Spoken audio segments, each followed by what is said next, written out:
Welcome to Sunday Night Saga. Today's story name: The Indian in the Closet. My grandmother's house was a source of both joy and fear in my childhood, an unassuming white bungalow built by my great-grandfather's hands in 1915. It sat on a dead-end street in one of the more unfavorable areas of the small Texas town I traveled to with my mother on weekends for family visits, a short drive of an hour.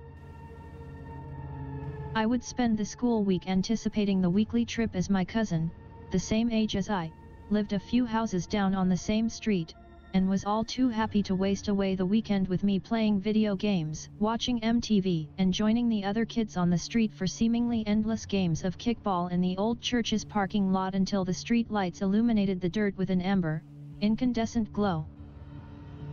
But, each and every weekend that we had traveled to my grandmother's house since I can remember, a small but steadily tightening knot would develop in the pit of my stomach the Friday before we left, a splinter in the back of my mind, just like every weekend before.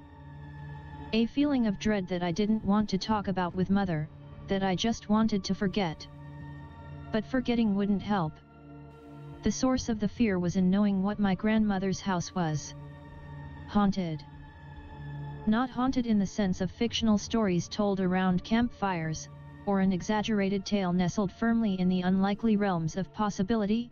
No, the house was infected with a presence, and everybody knew it. It was accepted lore in the family, and it was spoken of in a matter-of-fact way, just as you would discuss an uncle's heroic service in the Navy, or the story of the family's migratory trip from Kansas, and the challenges faced and overcome on the way. My grandmother seemed almost happy about the occurrences, a sense of pride woven into her voice anytime she talked about the existence of the spirit that inhabited the house. This particular weekend took place over the summer when I was 12, well past the age of routinely believing in ghost stories and monsters. My greatest fears at that age, until that point, were the awaiting bullies prowling the halls at my middle school, and the inevitable copy of the year's final report card arriving in my parents' mailbox. The car ride to the house was quiet, as always, and the tension I felt was growing at an unusual rate this time, though I wasn't sure why. My grandmother had a plethora of stories to tell, and the most recent one concerned an unwelcome inhabitant in the house, an old Native American man, who appeared out of darkened closets at night, just before you fell asleep. She had seen the figure at least half a dozen times in the past. As the story went, it was always just before she dozed off in her bed, when the house was dark and quiet, and always began with the high-pitched squeak of the old closet door slowly swinging open. An unmistakable odor of smoke would precede the apparition that would appear. The old man would unhurriedly emerge, his pale eyes finding the thinnest stream of light in the room so that he was seen, just barely. He would then speak a few words in an incomprehensible Indian dialect, before disappearing into the darkness. Her heritage was highly steeped in Indian culture, as she was 3/4 pure Cherokee herself. Many of her stories revolved around Indians and their deeply spiritual way of life. I conveniently used this fact as an excuse to regard the stories with disbelief. Maybe it was the easy path to making myself feel better, safer, less afraid. Sometimes it worked. Sometimes it didn't. Nevertheless, the Saturday proceeded as it always did, filled with kickball, walks to the corner store to buy penny candy, serious video game sessions, and deep, intellectual talks with my cousin about the intricacies of Prince's raspberry beret, and exactly what sexually charged symbolism was at play there. As night drew closer, the skies darkened and the street lights bathed the broken asphalt with their orange glow, further enhancing the worrisome feeling that was still overcoming me. All of it was a reminder that soon there'd be no light left, and that terrified me, although I still didn't know why. I convinced my cousin that it was time to head back for the night and hurried down the street towards my grandmother's house, as if the coming night would envelop me. It's odd now to think that we were scurrying towards the house, the place that my dread emanated from. We all went through the motions as usual, my grandmother making her nearly famous fried chicken for dinner, while my cousin and I alternated between moping around the backyard, and flopping on my grandmother's old couches to watch TV in the living room.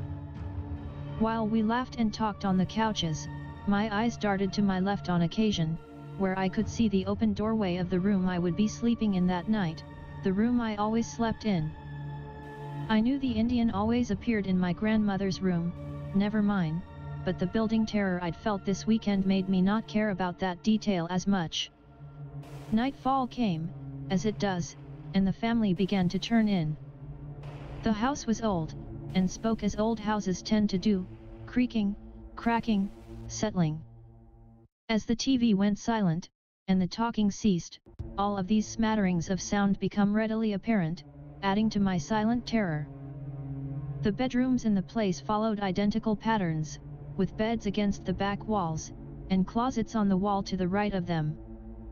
In my mind, it added to my dread, since the room I was about to sleep in might as well be my grandmother's room, where the old Indian resided. After changing and hurrying faster than what would be considered normal for an 12-year-old boy, I jumped into bed and reluctantly flipped the switch on the bedside table light. I lay there, motionless, for at least 20 minutes. The house was dead silent, except for the almost inaudible noises of the house speaking. My eyes had become adjusted to the darkness, but the pitch black was so extreme that even then, I strained to make out even the frame of the closet door. Did it move? Was that a shadow? It was too dark to discern shadows from the play of light and dark within my own internal vision. My ears yearned for the slightest signal of the closet door creaking, at which point, I had decided, I would jump from the bed and clear the distance to the bedroom door in an inhuman amount of time. But why? Why did this have me so rattled, this weekend? It's not like I wasn't aware of the story before. I began to feel a little ridiculous. I'm not a 5-year-old, I thought, nothing is coming out of the closet to get me. Kids my age weren't supposed to be afraid of the dark. Is something wrong with me? Would I need counseling? Would my mom be ashamed of me? Next thought, 12-year-olds shouldn't be thinking about stuff like that. I flipped over on my side, away from the closet door, convincing myself that I was being what my jostling friends would call a big baby, and closed my tired eyes. My last thought before I fell asleep was about the plans my cousin and I had for the next day, and how at that point, I'd be laughing at myself, to myself, of course, about my unfounded fear. Sleeping at last, the trouble and tumult over. Sleeping at last, the struggle and horror past. Cold and white, out of sight of friend and of lover. Sleeping at last. No more a tired heart downcast or overcast. No more pangs that ring or shifting fears that hover. Sleeping at last in a dreamless sleep locked fast.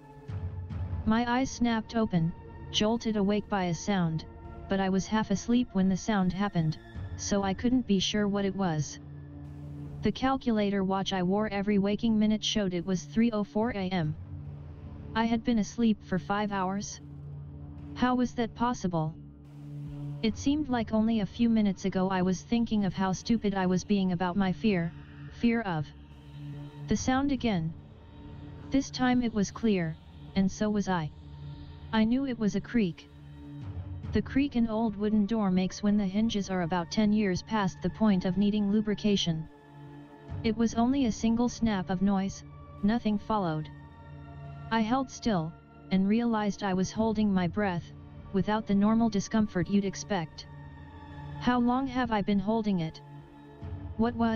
Is something burning? A faint, charred smell of smoke hung in the air near my face, which was rapidly becoming thick and electric. I didn't dare turn over to look in the direction of the door, even though I'd never wanted anything more in my life. The silence was broken by soft, slow footsteps, as if someone walking in socks or light shoes were making their way across the floor towards me. I couldn't stand it any longer, I had to look. I could feel the presence behind me, breaking the barrier of my immediate space. I rolled, and saw the figure for a split second before it evaporated into a white mist. That brief moment was slowed down to what seemed like a full minute, and in that time, I was able to discern the being was a female, and Native American in heritage. No features were visible, no details of the face rendered, but I could see what it was. I knew. The apparition spoke, just a single moment before it disappeared. It was a native dialect. I couldn't repeat the phrase then, and I couldn't recall it now, no matter how hard I tried. I didn't understand it, complete gibberish, yet I remembered the phrase the next morning, as if I was a native speaker of the language. It was ingrained on my mind. As I climbed out of bed, I heard muffled cries and a commotion coming from other rooms. After finding my mother standing in one of the bedroom's doorway, I discovered that my grandmother had passed in her sleep the night before unexpectedly. As I peered around my mother, and saw my grandmother lying peacefully in her bed, silent, a shock of emotion overcame me, and words burned in my eyes, forcing me to see letters, words, a sentence, whether I wanted to or not. Sounds exploded in my ears, painfully, making me grimace and step back. The words I heard from the spirit last night were being translated to my eyes and ears, very clearly, very forcefully. Your grandfather and I will now both watch over you, young man. Fear this house no more. The end. Thanks for listening.